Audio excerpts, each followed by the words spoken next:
5 kesalahan SEO pemula yang membuat traffic website selalu anjlok dan bagaimana cara menaikkannya dan apa saja kesalahan-kesalahannya. Maka teman-teman tonton aja video ini, saya akan membongkar 5 kesalahan pemain SEO pemula yang menyebabkan traffic SEO-nya anjlok banyak. Seperti videonya, tonton aja video ini sampai selesai.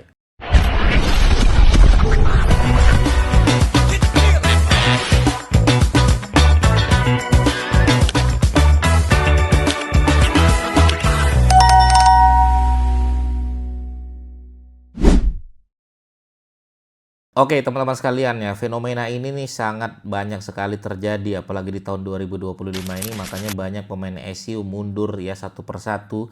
Mereka lebih memilih ya, kayaknya saya main TikTok aja deh Mas Didik ya, nggak cocok lagi main SEO dan lain sebagainya. Padahal itu adalah murni kesalahan dia. Padahal itu adalah yang menyebabkan website dia anjlok adalah diri dia sendiri. Nah apa saja itu Mas Didik? Kita akan bedah teman-teman sekalian. Yang pertama adalah memaksa keyword, atau ini nama istilahnya adalah keyword stuffing. Keyword stuffing itu seperti apa Mas Didik ya? Istilah kata adalah terlalu memaksa kata kunci. Ya, kata kunci diulang-ulang yang terlalu berlebih-lebihan. Ya, contoh misalnya teman-teman sekalian nembak kata kunci yaitu cara menurunkan kadar gula di tubuh. Misalnya ya kata kuncinya itu. Halo teman-teman, perkenalkan kami akan membuat konten cara menurunkan kadar gula di tubuh. Nah, bagi Anda yang pengen menurunkan kadar gula di tubuh, kami juga akan membuat konten cara menurunkan ya kadar gula di tubuh.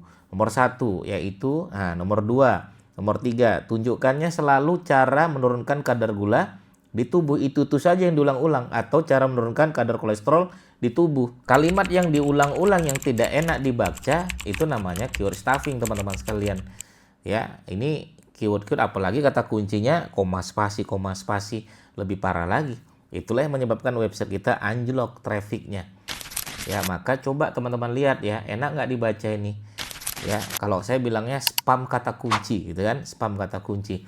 Maka tugas utama teman-teman sekalian dalam membuat sebuah konten di dalam website tersebut adalah saya buat konten ini bisa nggak ya dinikmati oleh penonton saya, pembaca saya. Ya mereka bisa nggak berlama-lama dari konten yang saya bangun. Itu tujuan kita teman-teman sekalian. Ada nggak value-nya ketika saya membangun konten tersebut? Ya mereka ya bisa nggak mendapatkan apa yang mereka inginkan. Karena sebaik-baik konten adalah konten yang dapat menyelesaikan permasalahan pengunjung. Begitu kan? Nah itu nomor 1 ya. Ini kesalahan SEO pemula. Banyak sekali keyword-keyword yang dipaksa yang berulang-ulang. Itu nomor 1.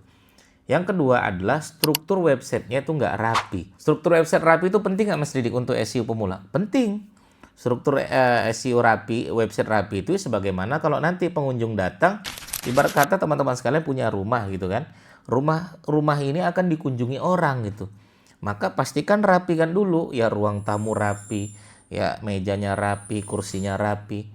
Ya, semua pastikan rapi biar supaya pengunjungnya tenang, biar supaya pengunjungnya menikmati ya rumah yang kita bangun tersebut. Website juga sama. Ya, website juga harus pastikan ya dalam keadaan rapi ketika orang berkunjung. Biar supaya apa? Mereka nyaman di konten yang kita bangun. Mereka menikmati konten yang kita bangun. Mereka bisa berlama-lama dari konten yang kita bangun. Nah, itu penting sekali teman-teman sekalian ya, rapi. Nah, rapi dalam hal ini juga strukturnya bukan hanya websitenya saja, tapi bisa jadi dari H1, H2, H3, ya ada poin-poin utama, ada foto, ada visualnya. Ya teman-teman sampaikan visualnya, fotonya juga bukan ngambil dari Google, bukan nyuri foto orang lain. Ya, kontennya juga tidak ngambil karya orang lain dan lain sebagainya. Ada internal linknya, ada sumbernya, jadi aman. Struktur websitenya rapi, ya itu nomor 2. Nomor 3 teman-teman sekalian, ya ini kesalahan pemain-pemain SEO pemula ini terlalu fokus di backlink. Dia lupa dengan konten sesungguhnya gitu kan. Ya dikit-dikit yang diomongi backlink, dikit-dikit yang diomongin gimana caranya naikkan kata kunci. Enggak.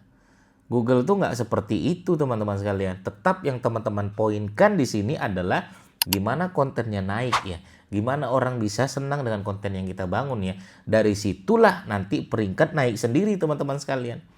Jadi bukan kita ya backlink apa yang harus saya tanamkan di website tersebut ya. Enggak begitu lagi poinnya teman-teman sekalian ya. Jadi nggak cocok ya. Website juga masih baru, sudah dapat sumber backlink, anjlok websitenya, pasti itu otomatis. Jadi belum layak dikasih backlink tuh ntar. Kalau saya backlink ini adalah strategi terakhir di dalam SEO.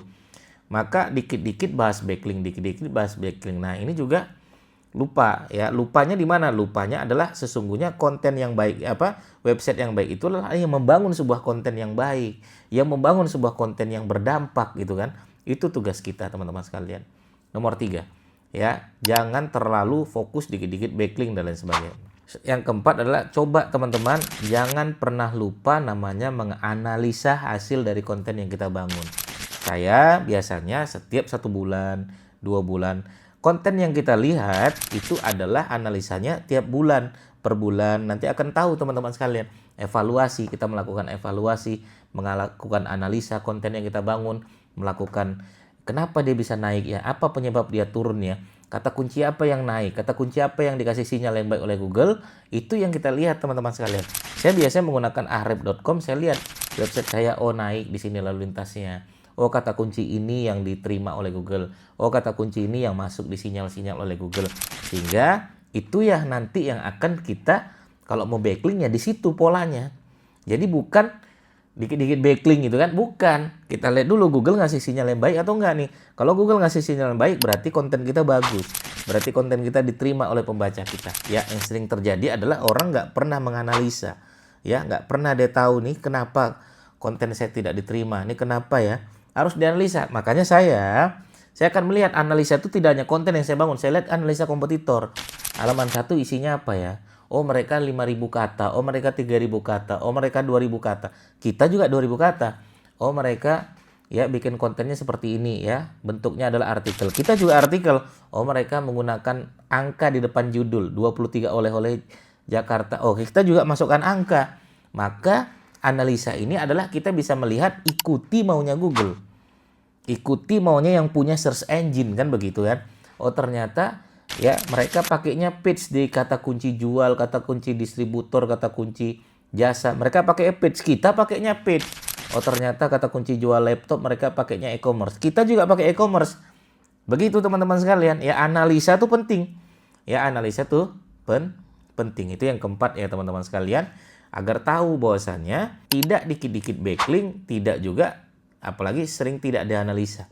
Ya tidak dianalisa. Jadi itu yang keempat. Nah, yang kelima adalah tidak memahami search intent. Ya, search intent itu apa? Contohnya misalnya, mereka cara membuat website. Ya sudah, pastikan cara membuat website adalah isinya tentang cara membuat website. Justru menulis artikel tentang cara membuat website, bukan jasa pembuatan website. Hati-hati. Search intent itu penting. Maka dia harus benar apa yang kita masukkan di judul, isinya juga harus sama dengan apa yang di judul. Kadang ya orang tuh nggak nyambung gitu kan, menulis tanpa memahami maksud pencarian. Masalah pencariannya adalah contoh nih ya, contoh banyak tuh. Contoh misalnya kata kuncinya adalah misalnya cara membuat website dengan mudah. Dia di bawah malah jasa pembuat website kami, cara membuat website dengan mudah, Anda bisa menggunakan jasa kami. Itu kan bukan maksud dari tujuan isi konten yang orang inginkan. Ya, yang orang inginkan adalah cara membuat website dengan mudah. Mana dia cara membuat website dengan mudah? Itu tujuannya. Makanya saya selalu bilang, sebaik-baik konten adalah konten yang dapat menyelesaikan permasalahan pengunjung. Kalau pengunjung pengennya cara, kasih tahu caranya. Itu menyelesaikan permasalahan. Kalau mereka emang kata kuncinya transaksional, jasa, kasih tahu jasanya. Ya, jadi tidak kemana-mana. Jadi 5 ini teman-teman sekalian yang sering ya kesalahan-kesalahan SEO teman-teman pemain SEO pemula yang bikin trafficnya anjlok. Ini dia, tonton ya video ini sampai selesai. Begitu teman-teman sekalian, semoga bermanfaat. Bagi teman-teman bertanya silahkan langsung aja bertanya di kolom komentar kami. Sampai ketemu lagi. Assalamualaikum warahmatullahi wabarakatuh. Bye bye.